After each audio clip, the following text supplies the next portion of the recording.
नमस्कार साथीहरु, स्वागत छ तपाईहरुलाई आजको यस भिडियोमा। र आजको यस भिडियोमा म तपाईहरुलाई बताउन गइरहेको छु कि खल्ती वालेटमा तपाईहरुले चाहिँ एकाउन्ट कसरी खोल्ने अथवा खल्ती एपमा चाहिँ तपाईहरुले एकाउन्ट कसरी खोल्ने, केवाईसी कसरी गर्ने। एकाउन्ट खोलेर मात्रै हुँदैन साथीहरु, 100% केवाईसी नगरे तपाईहरुले 5000 भन्दा ज्यादा तपाईले ट्रान्जेक्सन गर्नै सक्नुहुन्न। त्यो कारणले गर्दाखेरि तपाईले केवाईसी गर्न जरुरी छ। केवाईसी गर्न पनि तपाईहरुले सही तरिकाले केवाईसी गरिन भने तपाईको केवाईसी भेरिफाई हुँदैन। त्यही कारणबाट तपाईहरुले धेरै प्रब्लम हुन सक्छ। त्यही कारणले गर्दाखेरि आजको यस भिडियोमा म तपाईहरुलाई खल्तीको एकाउन्ट नर्मली त कसरी बनाउने तपाईहरुलाई थाहा छ, र केवाईसी कसरी गर्ने त्यो तपाईहरुलाई म बताउन गइरहेको छु। त्यसैले भिडियोको अन्तिमसम्म रहनुहोस्, भिडियोलाई एक लाइक गरिदिनुस्। त्यस्तै गरी च्यानलमा नयाँ हुनुहुन्छ भने चाहिँ च्यानललाई सब्स्क्राइब गर्नुस्, किनभने यहाँ यस्तो सबै भिडियोहरु तपाईहरु मार्फत आइनै रहन्छ। म चाहन्छु तपाईहरु यस्तो खालको भिडियोहरु मिस नगोस्। त्यसैले साथीहरु च्यानललाई सब्स्क्राइब गर्न पनि नबिर्सिनुस्। अब लागौँ भिडियोलाई सुरुवात गर्न। अब साथीहरु खल्तीमा तपाईहरुले एकाउन्ट खोल्नका लागि सबभन्दा पहिला तपाईहरुले खल्ती एप्लिकेसनलाई तपाईले डाउनलोड गर्नु होला। खल्ती एप्लिकेसन तपाईले गुगल प्ले स्टोरबाट डाउनलोड गर्न सक्नुहुनेछ। यहाँनिर तपाईहरुले गेट स्टार्टेड भन्ने ठाउँमा टच गरिदिनु होला। त्यसैले तपाईले यहाँ देख्न सक्नुहुन्छ क्रिएट अ न्यू खल्ती भन्ने ठाउँमा टच गरेर तपाईले यहाँनिर चाहिँ खल्तीमा तपाईले एकाउन्ट बनाउनु पर्ने हुन्छ। खल्तीमा एकाउन्ट बनाउनका लागि तपाईसँग एउटा फोन नम्बर चाहिन्छ। तपाईको आफ्नो फोन नम्बर डायल गर्नु होला। पहिला यहाँनिर तपाईले फोन नम्बर राख्ने, त्यसपछि तल्लोपट्टि यहाँनिर फुल नेम दिने। त्यसरी साथीहरु देख्न सक्नुहुन्छ तपाईले खल्तीको पासवर्ड लगाउनु पर्ने हुन्छ। एकदम जटिल रहेको छ। अब म तपाईहरुलाई फटाफट सबै चीजहरु कम्प्लिट गरेर देखाउँछु। अब साथीहरु मैले यहाँनिर फोन नम्बर पनि राखिसके, त्यस्तै गरी आफ्नो नाम पनि लेखे, त्यसै गरी पासवर्ड पनि राखिसके। त्यसपछि तपाईले क्रिएट अ खल्ती एकाउन्ट भन्ने ठाउँमा टच गरिदिनु होला। त्यसपछि तपाईले यहाँ देख्न सक्नुहुन्छ क्रिएटिङ। त्यसरी तपाईको मोबाइलमा एउटा ओटीपी कोड आउँछ। ओटीपी भेरिफिकेसनको लागि तपाईको मोबाइलमा यहाँनिर एउटा ओटीपी आएको हुन्छ। यसो तपाईले ओपन गर्नुहोस्। त्यसपछि तपाईकोमा अटोमेटिकली यहाँ एलाउन गरिसकेपछि तपाईकोमा ओटीपी आउँछ र तपाईको प्रविष्ट भइहाल्छ। यहाँनिर भेरिफाई युआर डिटेलिङ भनेको अप्सन दिएको छ। त्यसपछि तपाईले यहाँनिर हाई, तपाईलाई हेलो भनेर तपाईले जानकारी पनि गराउँछ। अर्थात् तपाईकोमा 2-3 वटा मेसेज त्यतिकै अटोमेटिकली आइदिन्छ। त्यसपछि भेरिफाई युआर डिटेल भनेको ठाउँमा छ। तपाईले यहाँनिर एकछिन वेट गर्नुपर्छ। एकछिन वेट गरेपछि साथीहरु देख्न सक्नुहुन्छ यहाँनिर तपाईको यहाँनिर 2 वटा चीजहरु आइदिन्छ। तपाईले एडीमा सबमिट गर्ने कि तपाईले बीएसमा सपोर्ट गर्ने अथवा तपाईले यहाँनिर सेलेक्ट गर्ने देखाउँछ। त्यस्तै गरी वेलकम टु खल्ती भनेको छ। तपाईले वी वेलकम टु हो, तपाईले यहाँनिर चाहिँ खल्तीमा तपाईले आफ्नो नागरिकतामा भएको जुन डेट अफ बर्थ छ त्यो राख्नुपर्ने हुन्छ। साथमा तपाईले यहाँ नागरिकतामा भएको डिस्ट्रिक्ट राख्नु होला। त्यसरी तपाईले नर्मली त इमेल राख्नु होला। यहाँ मैले मेल सेलेक्ट गर्दिए। अब यो सम्पूर्ण कम्प्लिट गरेर म तपाईहरुसँग फेरि भेट्छु। मध्ये कतिजनालाई साल सेलेक्ट गर्नलाई गाह्रो होला। यहाँनिर तपाईले डेट अफ बर्थमा टच गर्नु होला। त्यसरी तपाईले यहाँनिर चाहिँ तपाईले यहाँ 2026 भन्ने ठाउँमा टच गर्नु होला। तपाईको कुनै पनि साल रहेको छ त्यो सेलेक्ट गर्नु होला। जस्तै मानौँ 61 साल भनेर सेलेक्ट गरे। त्यसपछि यहाँ 13 महिना अथवा 13 गते, त्यसै गरी कुन महिना हो, श्रावण हो कि के हो, तपाईले यहाँ महिनामा टच गरेर पनि तपाईले महिना सार्न सक्नुहुनेछ।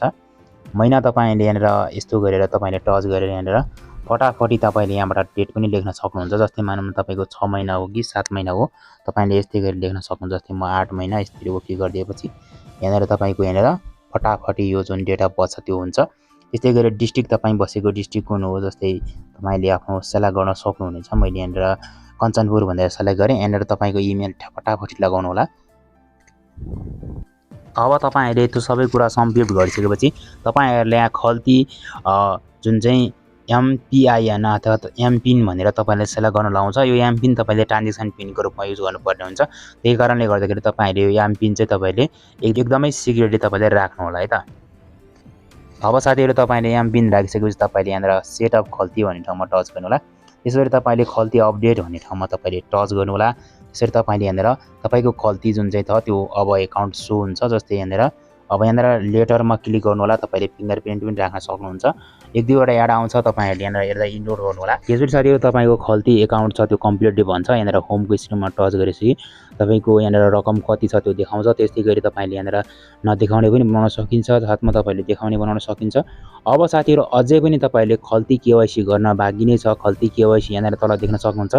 केवाईसी भर्नु भयो भनेको छ खल्तीमा थुप्रै सुविधाहरु छुट्ला है भनेको छ। मतलब तपाईले खल्तीमा तपाईले केवाईसी नगर्दा धेरैवटा सुविधाहरु छुट्न सक्नुहुन्छ। जस्तै मानौँ टपअपतिर क्लिक गर्यो भने पनि तपाईले यहाँ टपअप गर्नका लागि पनि तपाईले केवाईसी गर्नुपर्छ। केवाईसी गर्नका लागि एकदम सजिलो छ। खल्तीमा केवाईसी गर्नका लागि जस्तै केवाईसी भर्नुहोस् भन्ने ठाउँमा टच गरिदिने। त्यसैले तपाईले यहाँ नर्मली त 2-3 स्टेप पार गरेपछि तपाईले केवाईसी कम्प्लिट गर्न सकिन्छ। जस्तै यहाँनिर केवाईसी अपडेट गर्नका लागि के चीजहरु चाहिन्छ भनेर तपाईलाई दिएको छ। Update Khalti KYC and enjoy given benefit भनेको छ। त्यहाँनिर देख्न सक्नुहुन्छ। मेक अ पेमेन्ट अफ रुज तपाईले 5000 भन्दा ज्यादा चाहिँ पेमेन्ट गर्दाखेरि तपाईले खल्तीको जुन KYC गर्नुपर्छ। Link bank pay without loading भनेको छ। त्यस्तै गरी तपाईले यहाँनिर विदाउट लोडिङ गरेर तपाईले बैंकबाट पैसा निकाल्न सक्नुहुन्छ। त्यस्तै गरी सेन्ड मनी टु तपाईले यहाँनिर 60 वटा भन्दा बैंकमा तपाईले पैसा पठाउन सकिन्छ भनेको छ। Load Khalti for ATM card, त्यस्तै गरी इन्जोय बोनस कुपन, त्यस्तै गरी send receive remittance from Khalti भनेको छ। त्यस्तै गरी अब कम्प्लिट KYC नाउमा मैले क्लिक गरेँ। त्यसपछि तपाईले यहाँ KYC नाउमा पहिलेकै ठाउँमा आयो र त्यसपछि तपाईले यहाँनिर केही डिटेल भर्नुपर्छ। जस्तै अब म्यारिड, तपाईँ अनम्यारिड हो कि अनम्यारिड हो तपाईले त्यो भर्नुपर्ने हुन्छ।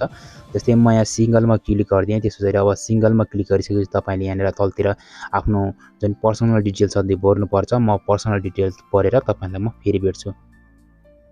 अब साथीहरु त्यो सेलेक्ट गरिसकेपछि तपाईले यहाँ नेसनलिटी भन्ने सेलेक्ट गर्न दिन्छ। जस्तै नेसनलिटीमा तपाई नेपाली गर्नुस्।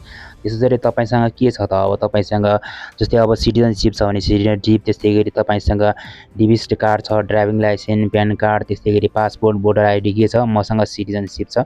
म सिटिजनशिपलाई जुन चाहिँ एड गर्न गएको छ। सन्दर्भ तपाईहरुले यहाँनिर अपलोड युजर फोटो, तपाईको युजरको फोटो, तपाई आफ्नो सेल्फी फोटो अपलोड गर्नुस्। त्यसपछि तपाईले यहाँनिर दुईवटा जुन चाहिँ तपाईको ब्याक साइडको फ्रन्ट साइडको जुन चाहिँ तपाईले सिटिजनशिप छ त्यो अपलोड गर्नुपर्ने हुन्छ। सिटिजनशिप अपलोड गर्ने बित्तिकै अब सिटिजनशिप मतलब नागरिक तपाईको पछाडिको र अगाडिको अपलोड गरिसकेपछि माथिल्लोपट्टि तपाईको अगाडिको, त्यस्तै गरी तल्लोपट्टि पछाडिको तपाईले चाहिँ ब्याक साइड भनेपछि पछाडिको अपलोड गर्नु होला। अब म तपाईहरुलाई सबै कम्प्लिट गरेर भेट्छु है त। यो तरिकाले तपाईहरुले अगाडिको र पछाडिको फोटोहरु तपाईले नागरिकताको अपलोड गर्नुस्। त्यसपछि तपाईको आफ्नो सेल्फी फोटो अपलोड गर्नुस्। सेल्फी फोटो तपाईले ग्यालेरीबाट अपलोड गर्न मिल्दैन। त्यही कारणले गर्दाखेरि तपाईको आफैले पनि अपलोड गर्नुस्। त्यसपछि अब तपाईले यहाँ माथिल्लोपट्टि नागरिकताको नम्बर दिनुपर्ने हुन्छ अथवा सिटिजनशिपको नम्बर दिनुपर्छ। म फटाफट दिन गइरहेको छु है त। अब साथीहरु यति गरिसकेपछि तपाईले के गर्नुस् त, तलपट्टि सेभ टु कन्टिन्यूमा टच गरिदिनुस्। त्यसपछि तपाईको जुन डकुमेन्ट छ त्यो सेभ हुन थाल्छ र सेभ भइसकेपछि यहाँ देख्न सक्नुहुन्छ रिभ्यू KYC भनेको छ।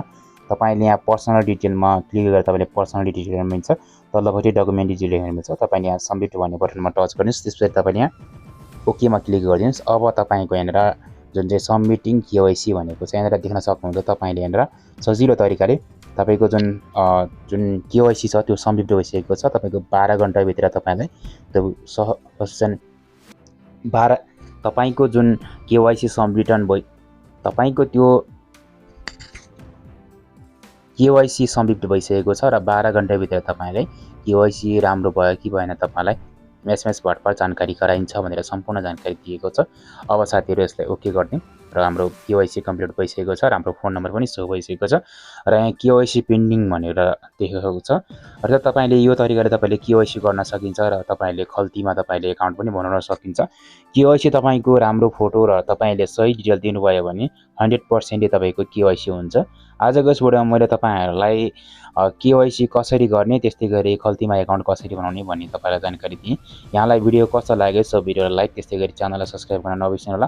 पछिल्लो भिडियोमा म तपाईहरुलाई बताउने छु कि तपाईले कसरी बैंकबाट पैसा एड गर्ने, ATMबाट कसरी एड गर्ने र पैसा रेमिट्यान्स कसरी गर्ने र तपाईहरुले कसरी पैसा पठाउने, त्यस्तै गरी आफ्नो QR कसरी जेनेरेट गर्ने त्यो सम्बन्धी जानकारी लिएर आउने नै छु।